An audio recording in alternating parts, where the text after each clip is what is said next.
Good afternoon, everyone. My name is Declan, and on behalf of Oxford Global, Bioneer, and Samplix, I'd like to welcome you to this webinar. I'd like to introduce today's guest speakers, or guest presenters, Dr. Benjamin Schmidt, Research Scientist of Cellular Engineering and Disease Models at Bioneer, and Dr. Peter Maritzen, VP, Application and Market Development at Samplix. Benjamin Schmidt will discuss 10 things you should think of when designing a good gene editing strategy. And here you will learn how to plan a good gene editing strategy, hear about the most common pitfalls using Crispr and Cas9, explore improved technologies and workflow to maximize success rates, and discuss what needs to be checked after a successful gene edit. Peter Maritzen will follow his presentation titled How to Ensure Your Gene Editing Validation Accounts for Larger Unintended Rearrangements. Peter will show examples of unintended alterations from CRISPR editing that can go undetected, showcase the importance of resolving edit patterns and rearrangements, explain how to enrich and sequence long DNA fragments to validate CRISPR edits. Throughout the presentation, you will have the chance to interact via 3 poll questions. We will announce when these are about to start, so please do fill these in. After the presentation, we will be having a 10-minute Q&A session, so please submit your questions through the chat option on the bottom of the menu display, and these will be covered during the session. The full recording of the webinar will be made available to download on a secured website, and the details will be sent to you after the webinar. So that's everything from me, so thank you, and Benjamin, over to you. Okay, then thank you all for joining today, and welcome to this webinar. The title of my presentation is 10 things you should think of when designing a good gene editing strategy. So these things that we have figured out are based on our cells that we are working with, and these are iPS cells. But for those of you who are working in different systems, I'm sure you can translate them to your cell culture system. So just briefly, my name is Benjamin Schmidt, and I'm working in the iPS cell and gene editing department at Bioneer in Denmark. I have around 13 years of experience in genome engineering or gene editing. I started in 2008 during my PhD. And here at Bioneer, we offer gene editing as a service, and we have already generated between 200 and 300 gene edited iPS cell lines.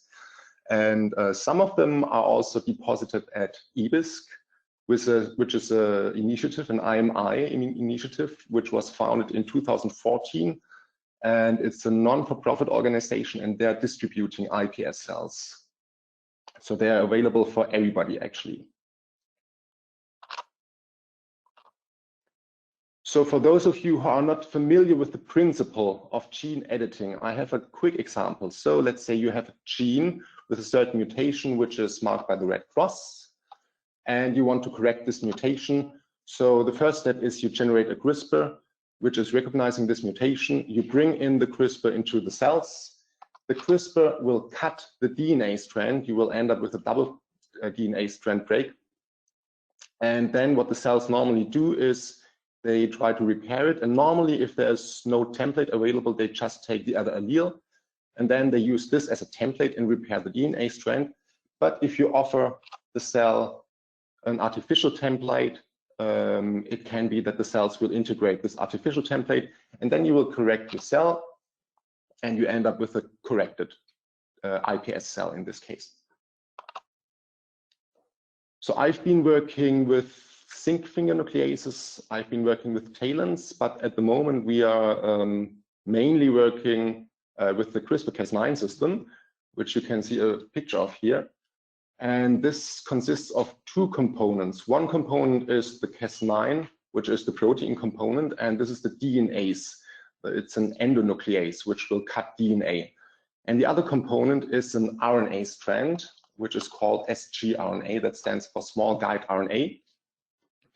And with one end, this sgRNA will bind the CRISPR, and with the other end, this sgRNA will bind the gene, and by that it guides the Cas9 to your desired place in the genome, to your desired site in the genome, and then the Cas9 will do its job and cut the gene at this site.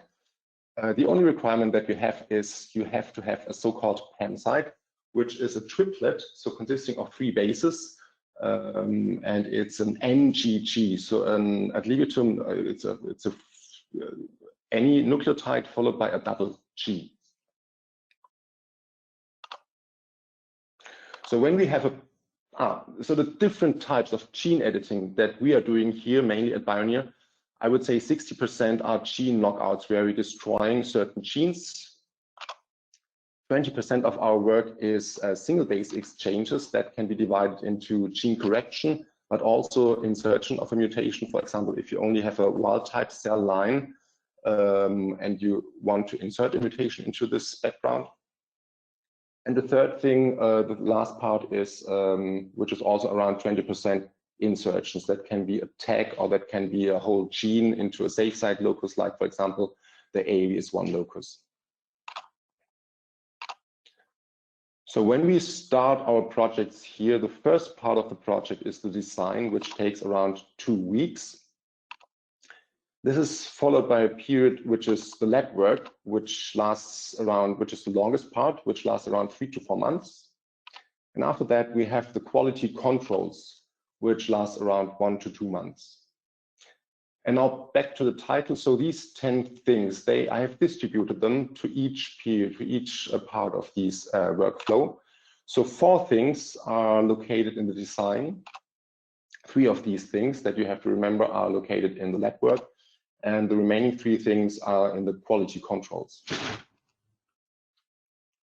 So I'm starting now with a list. We are now in the design.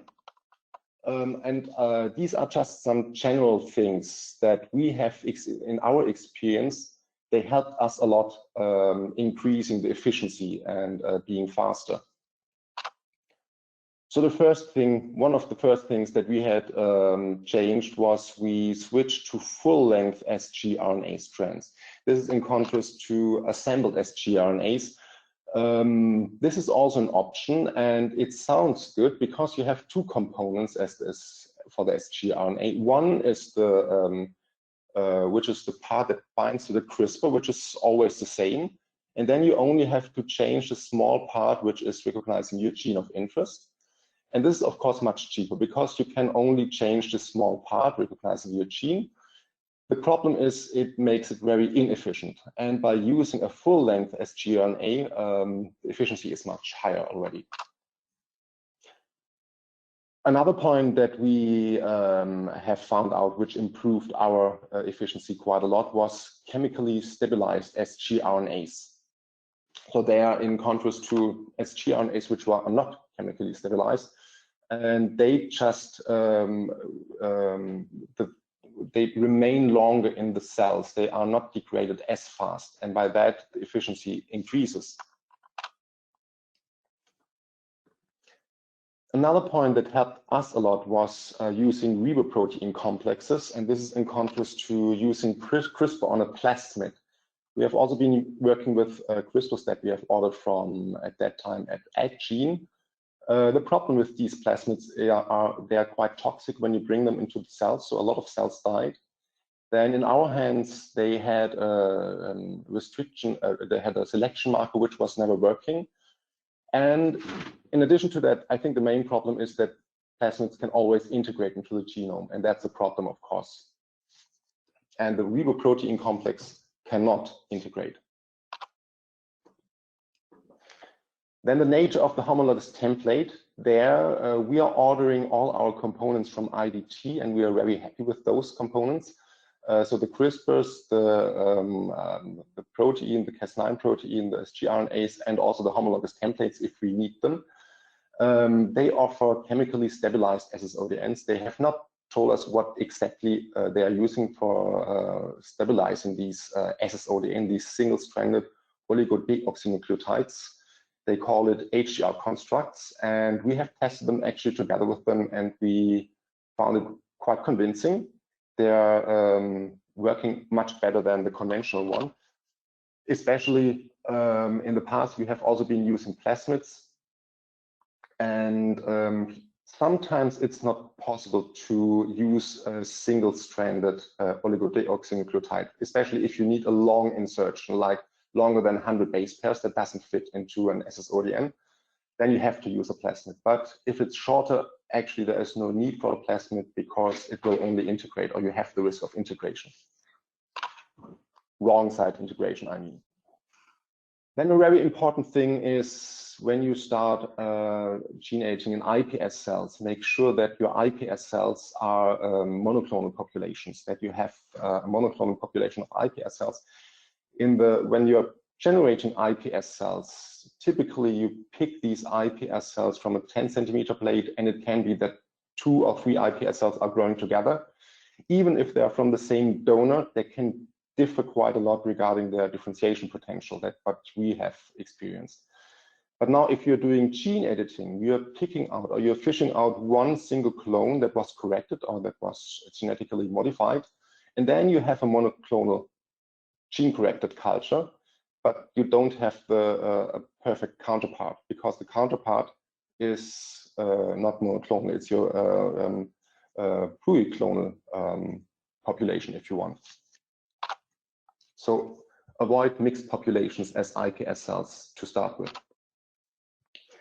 And then the last point in this list is I've been asked very often whether we can do multiplexing, and there was a hype about multiplexing, I think 2 or 3 years ago. Everybody wanted to do multiplexing. I think it's rather from zebrafish. In iPS cells, I would not recommend it. We've tried it. The whole process is quite inefficient, even if you optimize it a lot. I would always go for sequential gene editings instead of multiplexing. So these were just some general things that I would like to start with. So I put them together as point 1. The first thing that you have to think about when you're designing a good gene editing strategy. Second point, and here we have actually 2 different kinds of gene editing: knockout, single base exchange, and insertions. So I'm starting now with the knockout strategy. What we are using here, and what I'm very convinced about that it's a good technology, is we are always using 2 CRISPRs.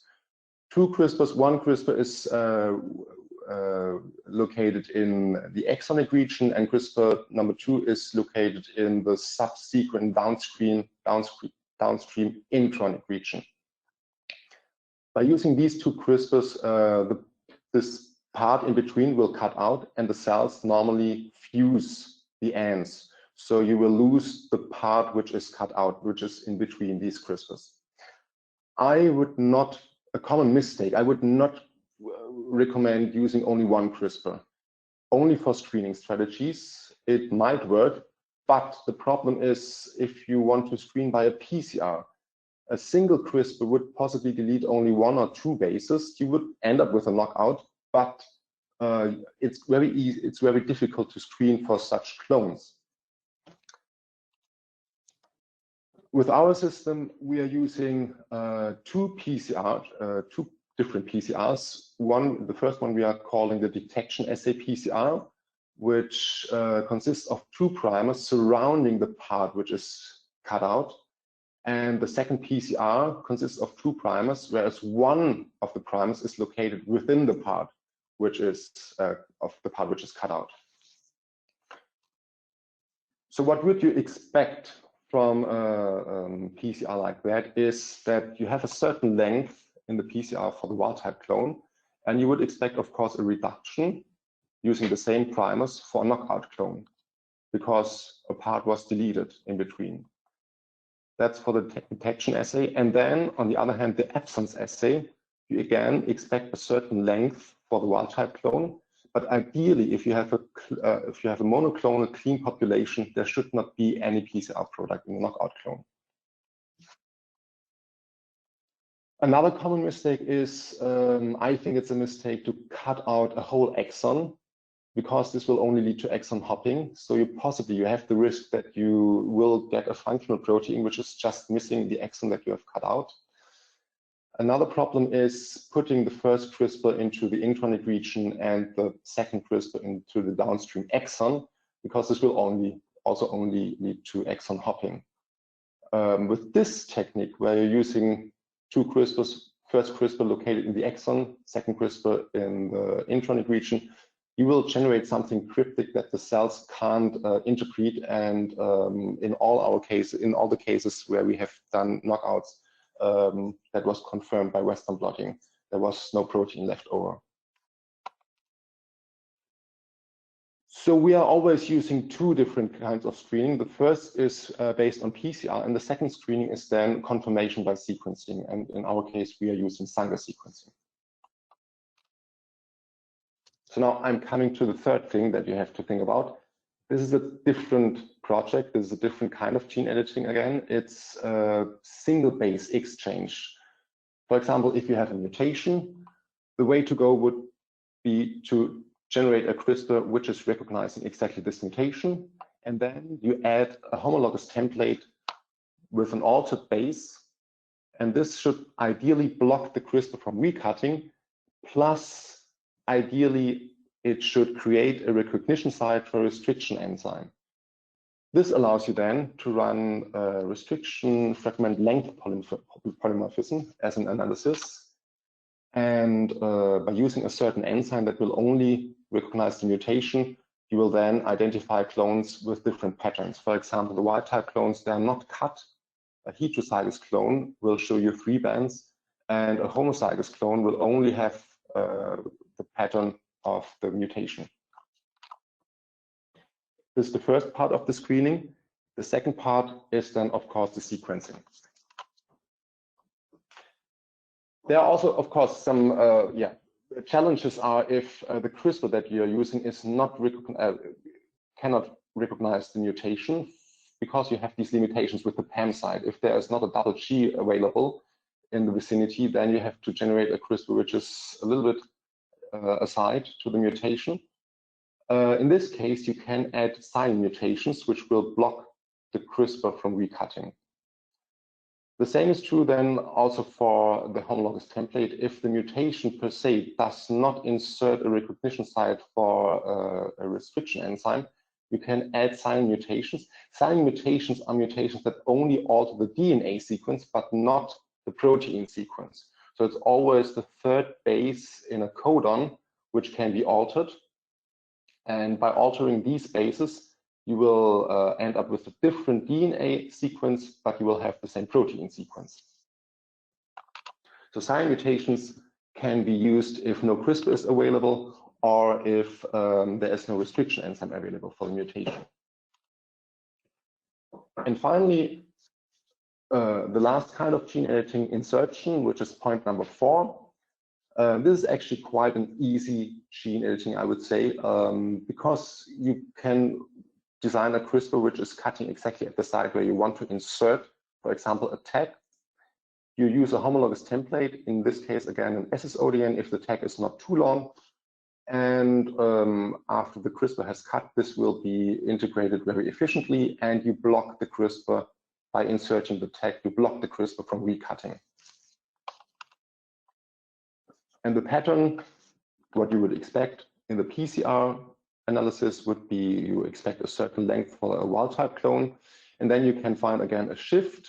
You will find 2 bands for a heterozygous clone and only the upper band for a homozygous clone. And then, of course, the second part of the screening is the confirmation by sequencing.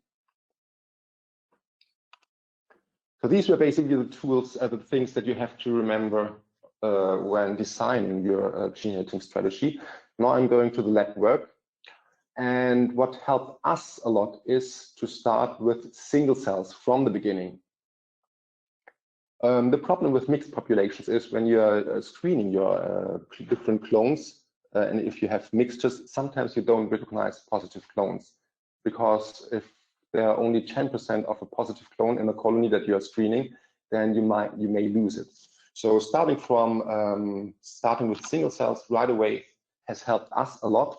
And we are using the F-site device from Cytina, which is a single cell sorter, which sorts your cells directly into a cell culture plate.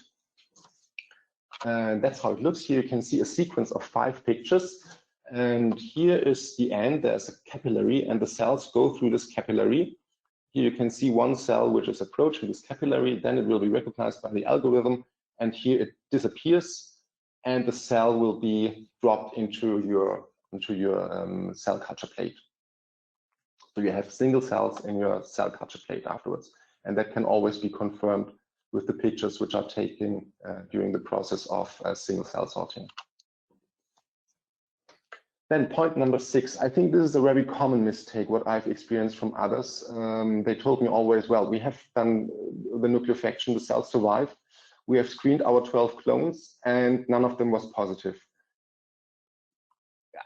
The process is quite inefficient still. Even if you optimize all the components, you have to expect to screen several 96-well plates, especially for single base exchanges. It's different for knockouts. They are more efficient and insertions of tags are also more efficient. But if you want to change a single base, these are very inefficient gene editings.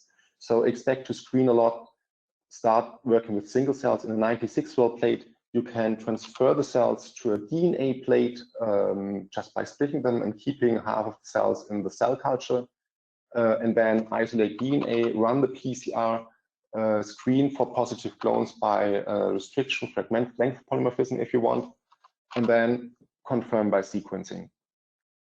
So you have to expect to screen a lot.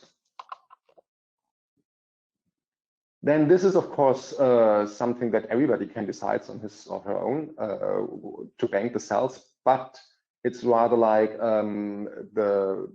during the flow through, during this process of gene editing, you should ideally bank the cells now after you have found the clone.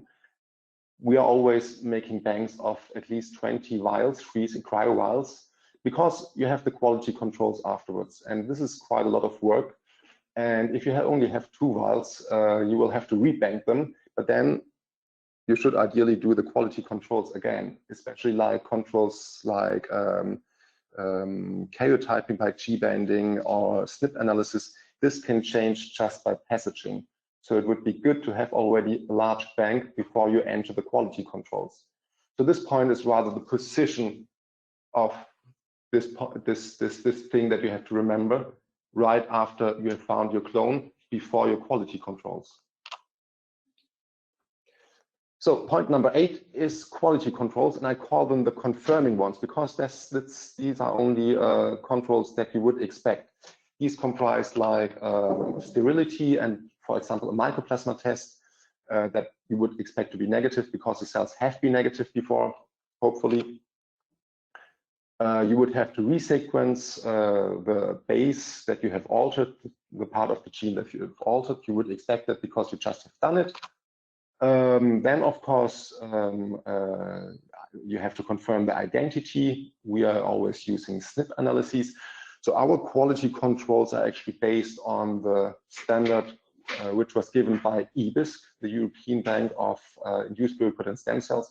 They comprise all these quality controls that we are doing. So all the cells that we have deposited at EBISC have these kind of quality controls as well.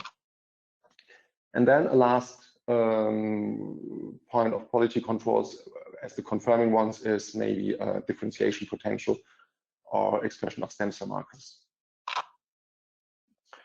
So now, next part of the quality controls is point number 9. It's independent because this can happen just by passaging the iPS cells, especially when you are producing single cells, what you necessarily have to do during the process of gene editing. You have to produce single cells, and then, of course, you can have chromosomal abnormalities. So check for chromosomal integrity. And one part is doing a conventional karyotype by G-banding, and the other analysis that we are doing is a SNP analysis on a DNA array. One of them is, in my opinion, not enough because, for example, balanced translocations, you can't see them in a SNP analysis. You can only see a balanced translocation if a part of chromosome 17 was translocated to chromosome 10. You can't see that by a SNP analysis, but you can see it by G-banding. On the other hand, a deletion of, let's say, 10 megabases cannot be detected by G-banding karyotyping. It can only be found by a SNP analysis. Now, the last point is the analysis of CRISPR effects, so the effects that the CRISPR directly have on your cells. And here you can go, there are 2 things. The first thing is off-target effects. So when you're generating a CRISPR, you are typically using we are using an online tool to generate a CRISPR, and they provide with different sequences which are similar to the sequence that you want to target. And they tell you how much mismatches you have. For example, I was looking out just for this presentation, I was looking for the gene which is called MAPT. And here you have then a list of other genes, cables 2, for example, it has a similar sequence, but there are 4 mismatches. The risk is very low that the CRISPR that you have designed for MAPT will also cut the other gene, but it's good to confirm this, of course. And then the next point is on-target effects, and this is actually almost even larger problem, I would say. So off-target effects we have never found so far. On-target effects, yes, we have found them, and that can, for example, happen. So on-target means that you have an alteration directly at the site where you're using the CRISPR. That can, for example, happen if you start with a heterozygous clone. You have a clone with a heterozygous mutation. You want to correct the mutation. You design a CRISPR targeting the mutation, and then you're screening the clones, and then you find clones with a wild type sequence. And then you think, well, it looks like I've corrected the gene, but it can also be that you have just destroyed or cut out a larger part of the mutated allele. And that's, of course, a problem, because then you have only one copy of the gene left over, which is the wild type sequence, of course, but the other allele is not corrected, it was destroyed.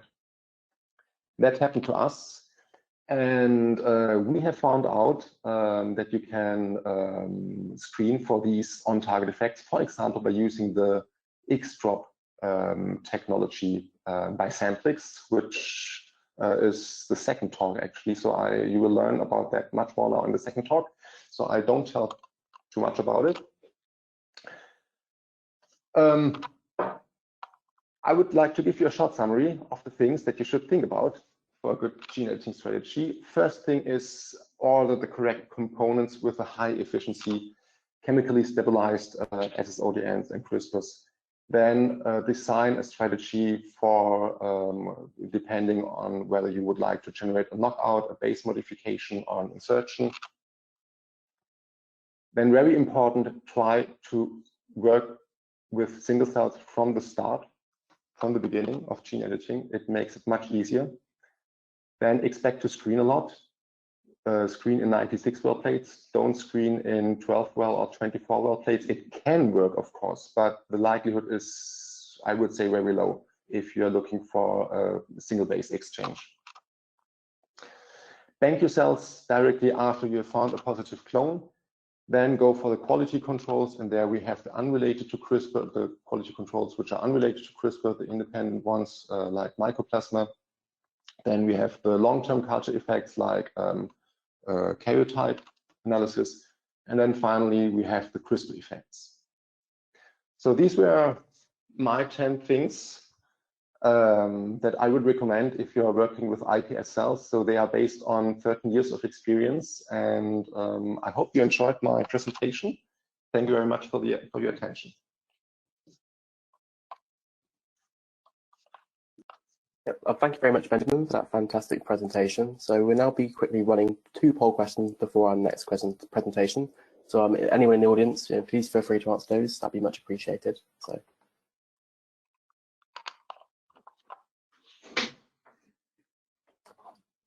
So yes, the poll is just clicked on the screen. So again, you can just click whichever answer you would like to click on. So.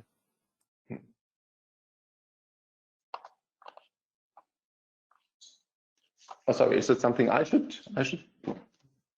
Oh, no, you don't have to, although if you want to, you can, of course. No, but yeah, no, we'll leave this poll up for around sort of 20, 30 seconds, and then we'll move on to we'll look at the results, and then we'll move on to the next one.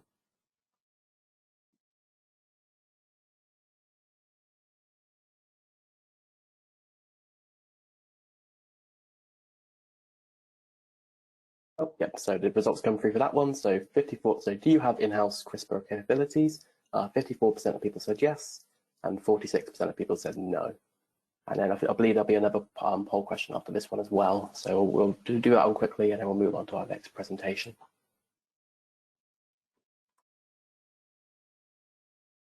Okay. So the next question is, would you be interested in outsourcing your CRISPR projects? So within 6 months, within 1 year, or not interested. And again, this will be up for around sort of 20 seconds. So.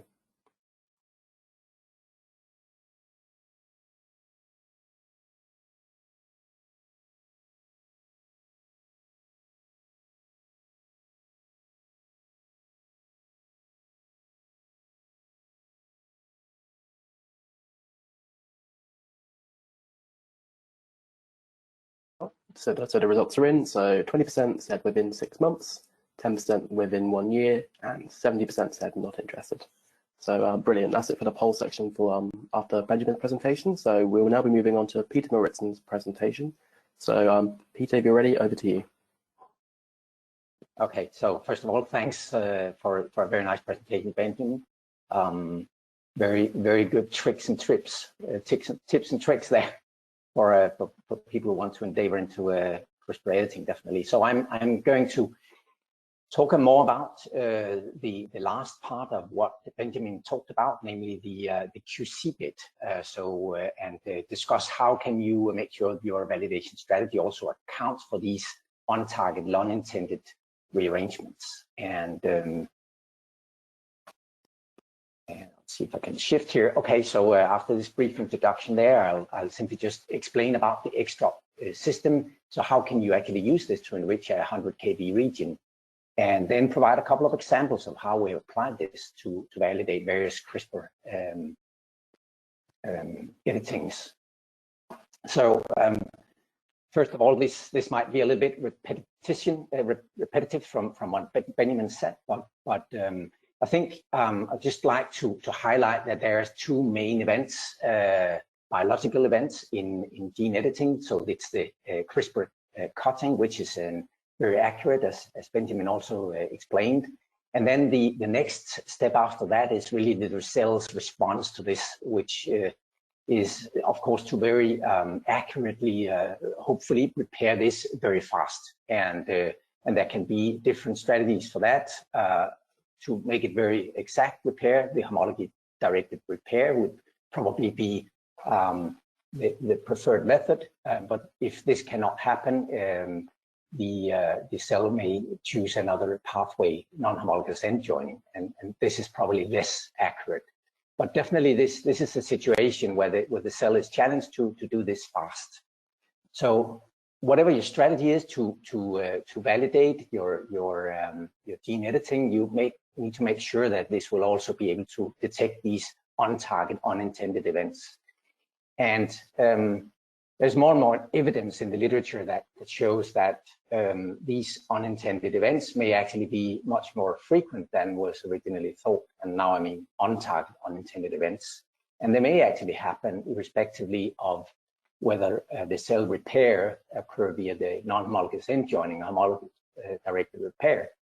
And also, if irrespectively of the CRISPR system being applied, whether you are delivering the CRISPR Cas system as plasmid, as ribonucleoprotein, or as mRNA. And the most frequent on-target unintended events are really indels, which will be most frequent and smaller indels close to the CRISPR cut site, what I've called G here. And then they have less and less frequency as you move away from the cut site itself. Most of them are short, as I said, but there are also examples of some that are several kbs, actually not that rare. And then they can be larger than this, that infect perhaps even entire chromosome arms. And people apply different ways to validate this.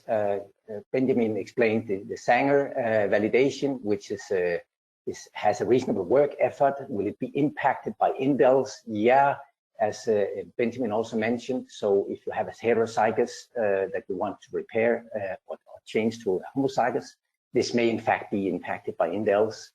And so in the end, you may end up not being able to detect unintended editing. And then I think long read sequencing is definitely also something that is gaining more traction after a couple of interesting papers. And this is more laborious because you need to optimize the long-range PCR.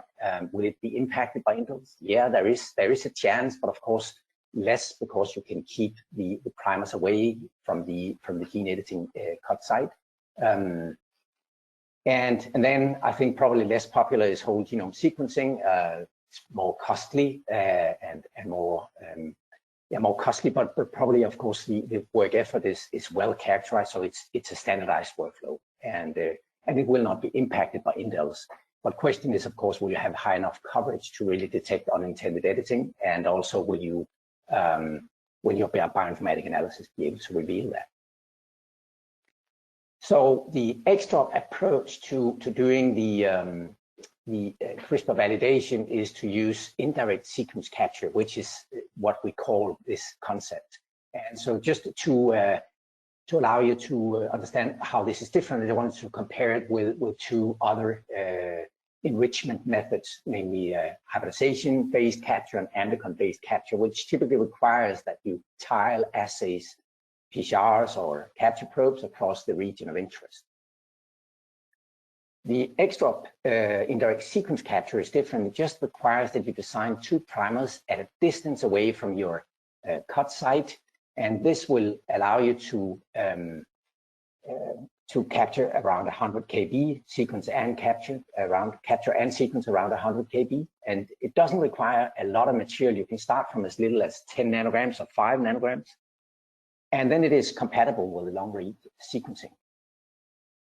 So if we're looking at validation of gene editing, so knockouts or editing, changing single nucleotides and so on, we would typically take a biallelic approach where we will design this detection sequence, which is a short 150 base pair amplicon that we need, at a distance away from the cut site. So simply to stay clear of this region, which are most often affected by indels.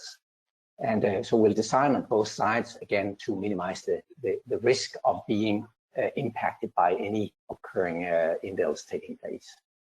And so this will allow us to do a biallelic enrichment of long DNA fragments from this region, typically getting us around 1,000 times enrichment and covering these 100 kbs. And then the next step from there is simply just to start analyzing the region, looking for loss of heterozygosity or deletions or insertions, I mean. If we're working with knock-ins, we typically design the detection sequence within the insert itself, and this will allow us to see inserts anywhere in the genome. This is probably not often a problem with CRISPR, because CRISPR generates these very exact cuts, but for other knock-in experiments, not using CRISPR exact enzymes, this is definitely something that will also allow us to see off-target insertions or random insertions. So let me explain how XDROP is being used to enrich 100 kb regions. And first, let me just introduce you to the XDROP system. This is the instrument. It's a droplet generator. It uses various reagents, 2 different cartridges for making different droplets, and then reagents that goes inside the droplets, and also to make the droplets. Inside the droplets, there will be various enzymatic reactions and so on. This system is, of course, a system that Samplex supply, and we also carry out enrichment and sequencing services. So how does it work? So we typically start out with these 5 to 10 nanograms of DNA. Then we add, and when I say high molecular, it has to be high molecular weight DNA. So it means that it has to be between 50 and 100 kb, and can be less and it can be more. It's probably going to work anyway. Within a solution of high molecular weight DNA like this, there'll be fragments containing DNA from your region of interest. And the next step here is then that you add primers that are able to amplify 150 kb per detection sequence from this region. Then you put everything into droplets, you partition your sample, and you do that into what we call double emulsion droplets. And that means that there is water on the outside and water on the inside, and then there's a shell of oil around that. And this composition actually allows us to sort these droplets on a regular cell sorter, which I'll get back to in a while. So once we have done this, we now have both primers and able to amplify this region of this detection sequence and then the DNA within the droplets. And then we simply just put it into PCR tubes and run PCR to generate the amplicon from these regions of interest, and that allows us to know which of these droplets are the relevant ones containing DNA from the region of interest. And at this point, we then put these droplets on a cell sorter, a fax, to get rid of the majority of the droplets which don't contain anything, and just focus on the droplets with DNA from the region of interest. So we harvest this DNA, we break the droplets, and if you take a look at these fragments at this point, they will all, of course, have this 150 base pair detection sequence in common, and then they will extend upstream and downstream relative to that region, and that's what gives you that 50 to 100 kb coverage. And of course, you'll have many more fragments than just these 4 that I draw over here. So in the end, giving you a good coverage and representation. So the amount of DNA that we have available at this point is actually within the femtogram range, and it's not enough for constructing libraries. So we amplify this DNA in droplets. So we put it back into droplets, and then we run multiple displacement amplification within droplets. And the reason we do it in droplets is because this is a very unbiased amplification. So with every DNA molecule being alone within a droplet, together with the the phi 29 will simply just amplify and not focus on any target or any substrate template that is simpler than another to amplify. So in the end, we'll have a very unbiased amplification of this DNA. And so to summarize the whole workflow in one picture here, so we start with high molecular weight DNA and primers. We put that into these double emulsion droplets. We run the PCR to generate the 150 base pair amplicon that allows us to stain and find droplets that are the interesting ones. We sort those droplets to get rid of all the negative, irrelevant pieces of DNA. Then we break and harvest the DNA, and then we amplify it again in droplets, and in the end obtain enrichment of around 1,000 times. So I should maybe just say here that we typically have from 8 to 9 million droplets in the first step of these double emulsion droplets. So what does that then look like when you sequence it? If we are taking a look here, at this 80 kb region of interest, we will typically have a coverage profile that looks somewhat like this, highest around the detection sequence here in the middle, and then it kind of levels off to what the ends of these 100 kbs, but even sometimes goes beyond that. And if you zoom in to a 10 kb region, you can definitely see several hundred times of coverage within this more narrow window. So let me shift and talk a little bit about some examples of CRISPR validation. The first example that I would like to discuss is actually a collaboration we had together with Benjamin and Bjørn Holst from Bioneer, which started some time back. They had a set of isogenic cell lines, IBC cell lines, and they had been modified at a exon 4 of the ApoE to generate various risk profiles for developing Alzheimer's disease. So this is an Alzheimer's disease model. And then there was also a knockout generated here at exon 2. The way this was generated, there are 4 CRISPR edited cell lines altogether. So this is the parental cell line. These 3 are developed from that, and then 2.2 is developed from 3.3. Now this was actually a validation, as Benjamin just described, very thorough.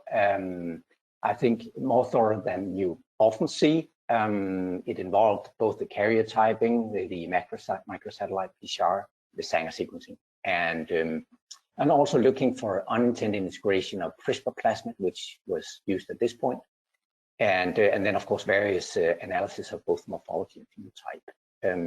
But they had a suspicion about these cell lines. So therefore, we discussed that we should try to do an extra enrichment of the ApoE gene, which was the edited gene. And so we designed a detection sequence some distance away from the cut region here down in exon 4. So this is in intron 1 probably, and we were a little bit concerned because it's very GC rich here in the exon 4, but we're actually able to obtain good coverage throughout the entire region, as can be seen up here.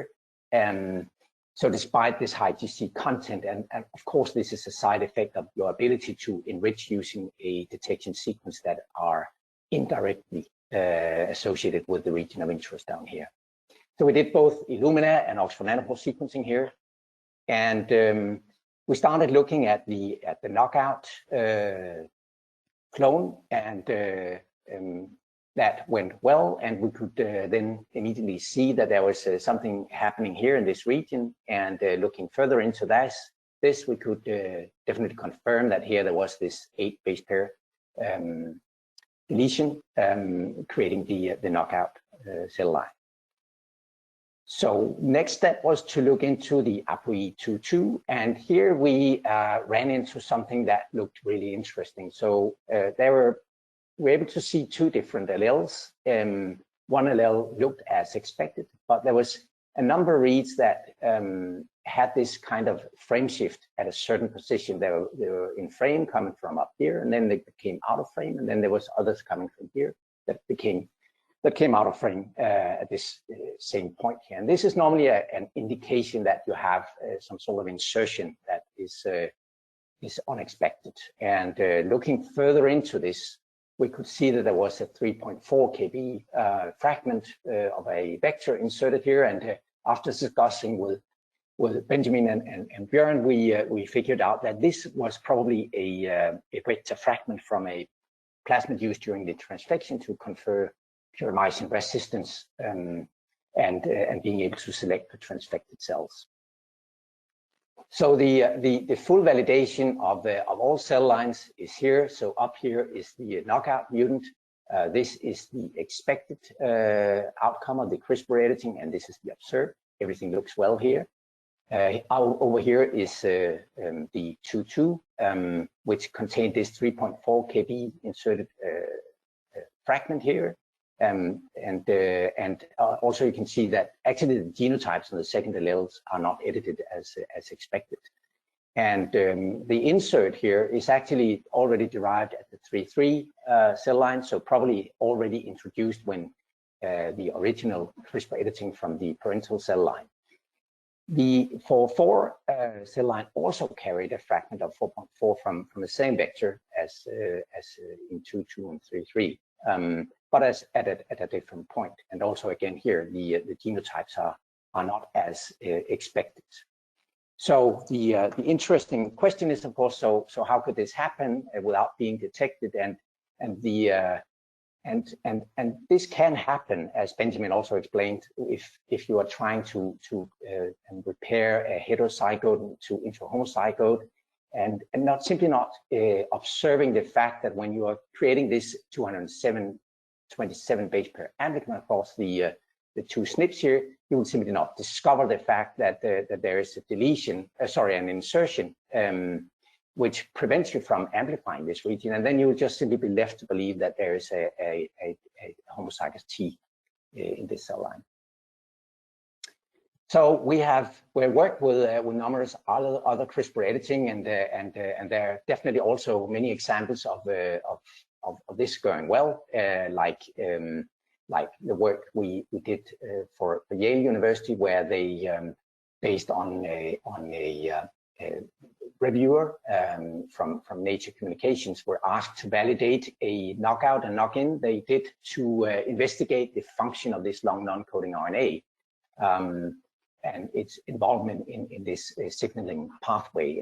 And so here we simply did 2 sets of detection sequence primer sets to enrich these 2 regions, simply to validate 100 kb up and 100 kb downstream from that. And then we did Oxford nanopore on top of that, and in the end the authors could confirm and verify that nothing had really happened here up and downstream from the CRISPR cut site. So the last example I would like to mention here today is a piece of work that we did recently together with the Karolinska Institute with Claudia Kutter and Keiji Geng. Keiji Geng is a PhD student and is working on tRNA genes, which is it's a large family in humans, of course, and in particular they want to study function of a set of two of these tRNAs, and for that reason performed a doubled CRISPR cut to remove around a 800 base pair fragment from these two cell lines. So on top here you see the intended editing, and down here you see the actual editing that occurred, as we were able to see after X-dropping and nanopore sequencing. So in this case here, there is actually it's actually excised, but then it's reinserted in tandem. And over here, the reinsertion pattern is slightly different, but again, it was cut out and reinserted. But also along with a little bit of plasmid from the Cas9 vector and a little bit of E. coli genome that actually turns out to be derived from some sort of helper plasmids that they use during transfection. So I'll stop here and just summarize. Wanted to summarize where have we used the X-drop. So I've used it both in classical transgenics to look for insertions where the insert's actually inserted. We've also worked with various CRISPR editings and as well as TALEN. We have also worked with gene therapy to both look at insertions from viral vectors, both non-integrating vectors in vivo gene therapy and integrating vectors in ex vivo gene therapy, as well as CRISPR edited ex vivo gene therapy together with the adeno-associated virus. And over here, I just reinserted the validation strategies that we would typically take for CRISPR editing. We would typically design these two detection sequences upstream and downstream relative to the gene editing sites, simply to minimize the risk that we are impacted by indels that are most frequent around the cut site. And then if we're looking for insertion site analysis, we will simply just design the the detection sequence within the insert itself, allowing us to find these inserts and characterize also precisely how these inserts are integrated, which is actually interesting also here in ex vivo gene therapy with CRISPR. So that I'll end, and I would like to acknowledge, of course, both Bioneer, Björn Holst and Benjamin for their very nice collaboration, as well as Claudia Kutter and Keiji Geng at Karolinska. And then with that, I am very happy to take in questions you may have. Thank you. Thank you very much, Peter, for that great presentation. So I believe we'll be having one more poll question, and then we'll be moving on to the Q&A section of the webinar. So if you do have any questions, please do submit them for the questions chat box, or alternatively just for the chat box, and we'll cover those throughout that session. So thank you. So the final poll question is: are you looking for better resolution in CRISPR validation? So please select 1, yes, no, or unsure. And again, just be here for about 20 seconds, and then we'll be moving on. So.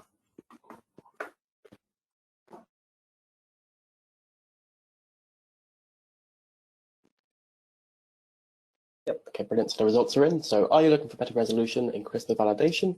39% said yes, 6% said no, and 55% said unsure. So that's brilliant. Thank you for everyone for answering all the poll questions throughout the session. So yeah, we'll now be moving on to the Q&A segment of the session. So let's sort of break the ice and start off with Benjamin. I have a question for you. What is the survival rate after single cell sorting with the F-site device from Cytina? We have around, in the meanwhile, we have established like around 60 to 70% of the cells are surviving as single cells in our 96-well plate. So that's we had to adjust it a lot with different treatments, I would say.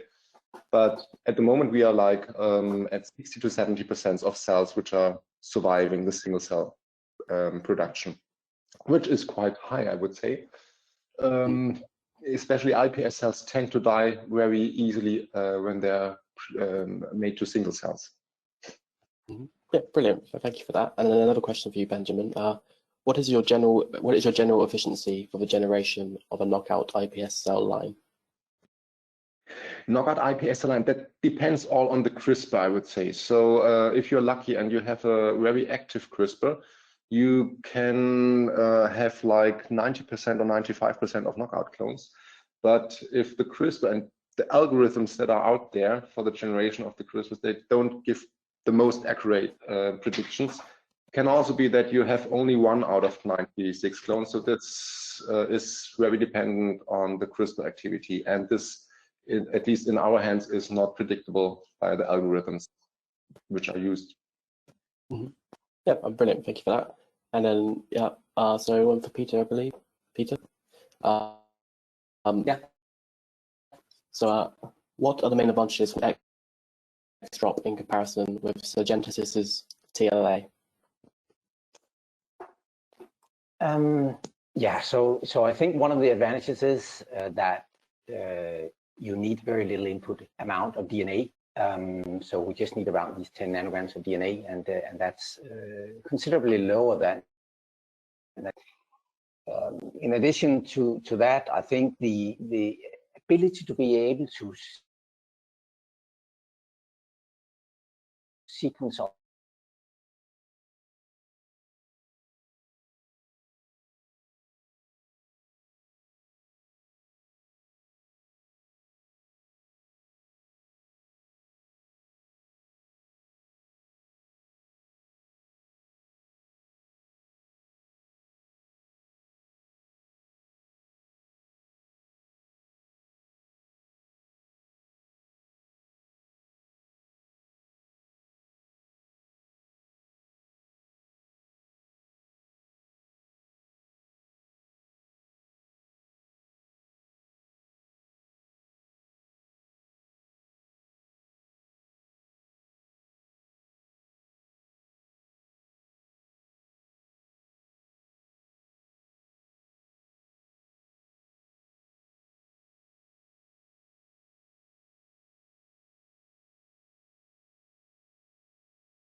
Sorry, I was wondering how Bioneer tests and then the differentiation potential in the quality controls. Yeah. The differentiation potential, we test this normally by trilineage differentiation, so by directed differentiation to endomeso and ectodermal cell. And we also look at stem cell marker expression. That's for pluripotency check. Yeah, brilliant. Thank you for that. And next question, this one's also for you, Benjamin. For the design stage, what tools do you use to choose the target site? CR-RNA or HDR donors? Can you repeat the question, please? Yep, apologies. For the design stage, what tools do you use to choose the target site? CR-RNA or HDR donors? Sorry, there was it was not clear to me. Repeat it maybe one more time. There was a disturbance in the. Oh, apologies.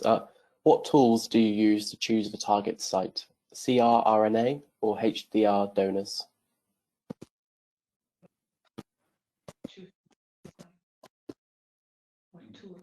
I'm not sure how to understand this question. What tools I would need to. Maybe the question can be rephrased. Yep, that's no problem at all. Again, whoever answered that question in, perhaps if you could rephrase that, and then we can always get back to that. So, yeah, apologies for that.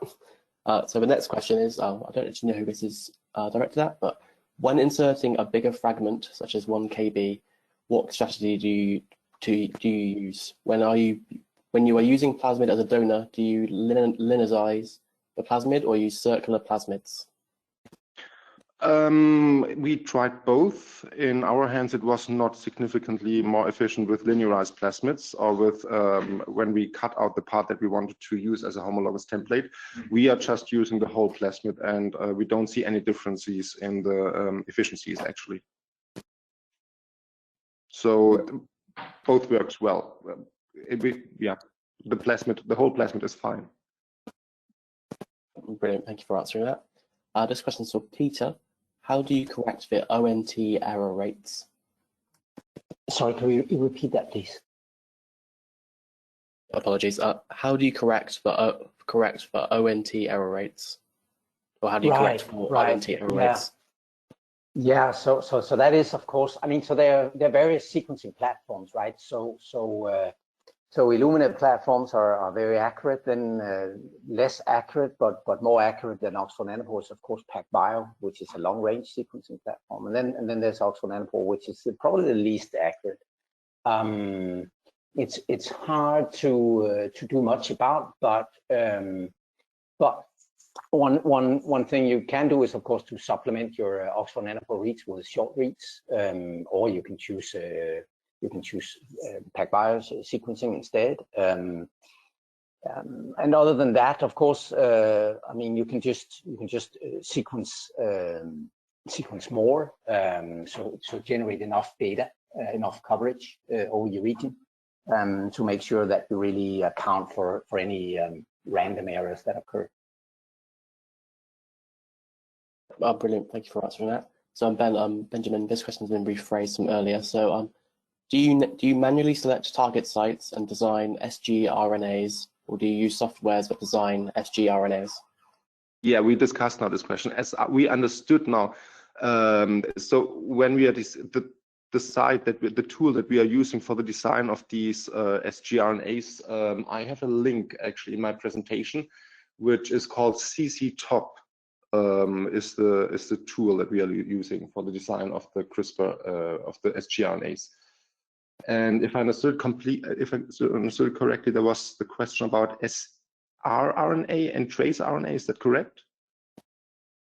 No. So I believe the question from before was apologies, sorry. Okay, that was the question from before. Okay, fine then. But I hope the question was addressed now. So answered. Yeah, hopefully. I think that's what they rephrase it to. So again, if you want us to elaborate on that further, again, please type questions in the chat.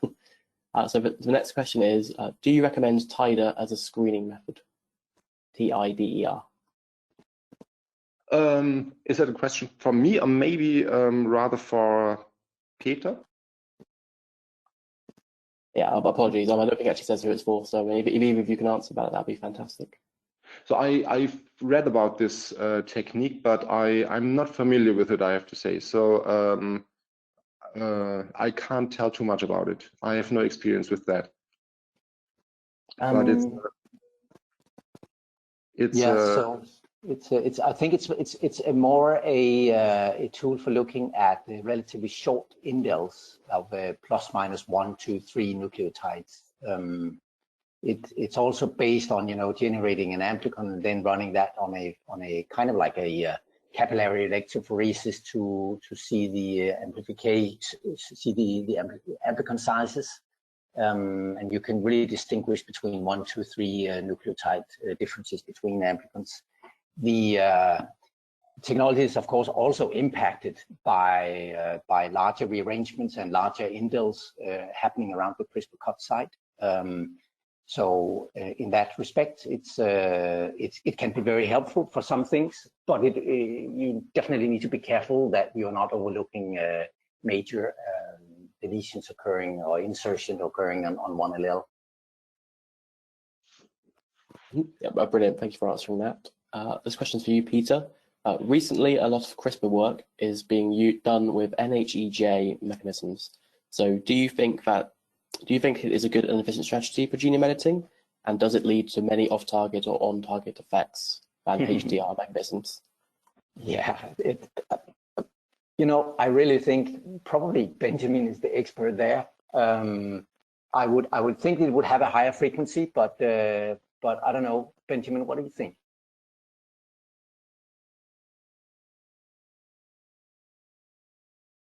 Sorry, I was mute. Can I ask you to repeat the question, please, again? Yeah, that's no problem at all. Recently, a lot of CRISPR work is being done with NHEGA mechanisms. So do you think that this is a good and efficient strategy for genome editing? And does it lead to many off-target or on-target effects than HDR mechanisms? I don't know this technology. I have to say I haven't read about this. I'm sorry, I can't answer this question. I'm not familiar with it. Sorry. Yep, that's no problem at all. Yeah, is that all your thoughts as well on that, Peter, or shall I move on? Sorry, say that again, please. Oh yeah, no problem at all. I was just checking if you had anything to add. Otherwise, I'll move on from that question. So. No, I think yeah. It's of course. I mean, so non-homologous end joining is not using a donor DNA as a template to repair. So basis for my argument there that it's probably associated with more errors. That would be it. Yeah, I'm not an expert on it. Yep, that's no problem at all. So the next question isn't addressed to anyone, so please jump in if you can answer it. How would you screen for a small tag insertion, 30 to 40 BP, considering that the bands can't be well separated on gel for Sanger sequencing? I think that's a question for you, Peter, isn't it? That's yeah. Sounds exactly what we have had with the with the ApoE lines, isn't it? Mm-hmm. Yeah. So I think. I mean, so of course, everything also depends on frequency. So what's the frequency of these events, of the integrations and so on.